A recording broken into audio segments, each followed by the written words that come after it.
सौरभ, अगला सवाल है कि मेरे एक मित्र ने मुझे ईमेल करके पूछा है कि उनके घर में शादी है, उनकी बहन की शादी है और उन्होंने कुछ गिफ्ट मिले शादी में।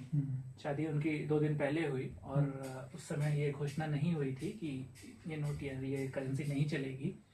तो उन्हें गिफ्ट में कुल मिलाकर के सारे गिफ्टों को जोड़ करके 5 लाख रुपए करीब करीब कैश मिले हैं। तो इन पैसों को कैसे क्या संभाला जाए?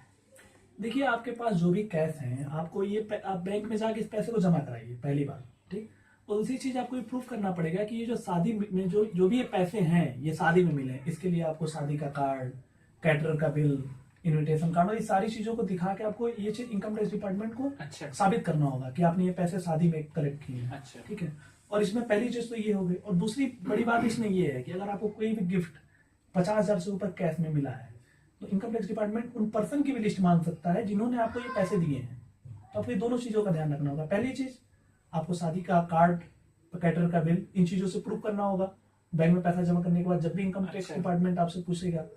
और दूसरी चीज, आप 50,000 से ऊपर वालों का इंफॉर्मेशन भी मांगा जा सकता है। चलिए, बढ़िया है। इससे एक जुड़ा हुआ सवाल, एक बाप ने अपनी बेटी की शादी के लिए जमीन बेचा और पैसे कैश में लिए। आपको तो मालूम ही है, छोटे मोटे खर्चे हमें कैश में करने पड़ते हैं। साथ में उसने कुछ रकम उधार भी ले ली अपने दोस्तों यारों से, वो भी कैश। अब उसे दिक्कत आ रही है नोटों की, वो कैसे पैसों को हैंडल करे? देखिए, प्रॉपर्टी बेच के भी जो पैसे मिले हैं, आप बैंक में उसे जमा कराइए। बैंक में आप जमा करा सकते हैं, ठीक है।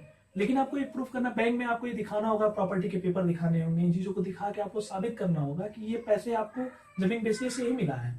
उधार भी लिया है तब भी आपको सोर्स बताना होगा, आपने किससे उधार लिया, कैसे लिया। ये सब चीजें भी आपको मतलब तैयार रखना होगा, ठीक है।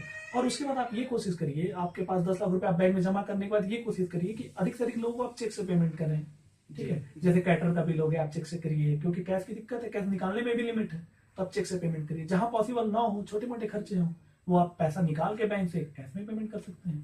तो ऐसे आप कर सकते हैं। शुक्रिया आपके जवाब का। अगले सवाल की तरफ बढ़ते हैं।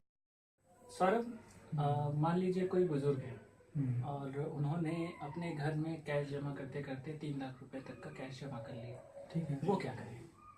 देखिए, बुजुर्ग का मतलब ये है कि सपोज वो बैंक नहीं जा पा रहे हैं। आपका सवाल ये है कि मतलब वो पैसा उन्होंने घर में इकट्ठा कर रखा है, ठीक है, 3 लाख रुपए है, कोई दिक्कत नहीं। आप 3 लाख रुपए बैंक में, अब देखिए बैंक में क्या होता है, बैंक में जो भी पैसा आप जमा करते हैं वो जनरली ये माना जाता है कि आपकी इस करंट ईयर की इनकम है, ठीक। लेकिन अगर आप ये कहना चाहते हैं नहीं, हम पिछले सालों की इनकम थी, हमने सब इकट्ठा करके एक साथ जमा किया, तो फिर आपको उसका सबूत दिखाना होगा, उसका सोर्स दिखाना होगा। अच्छा। अगर आप सबूत और सोर्स नहीं दिखा पाते हैं तो ब्लैक मनी माना जाएगा और उस पर आपको टैक्स और 200% की पेनल्टी दोनों देना पड़ेगा आपको। अच्छा सौरभ, अगर हमने जमीन बेची और कलेक्टर गाइडलाइन के हिसाब से कुछ पैसे हमें चेक से और कुछ पैसे हमें कैश जमा करने होते हैं, हाँ, तो उस पैसों का क्या करें?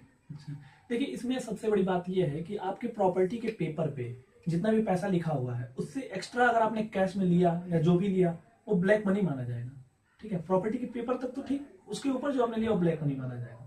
अब उस एक्स्ट्रा पैसे फिर तो आपको ब्लैक मनी पे टैक्स और पेनल्टी दोनों देना पड़ेगा आपको। चलिए, बहुत अच्छी जानकारी दे रहे हैं आप। अगले सवाल की तरफ बढ़ते हैं।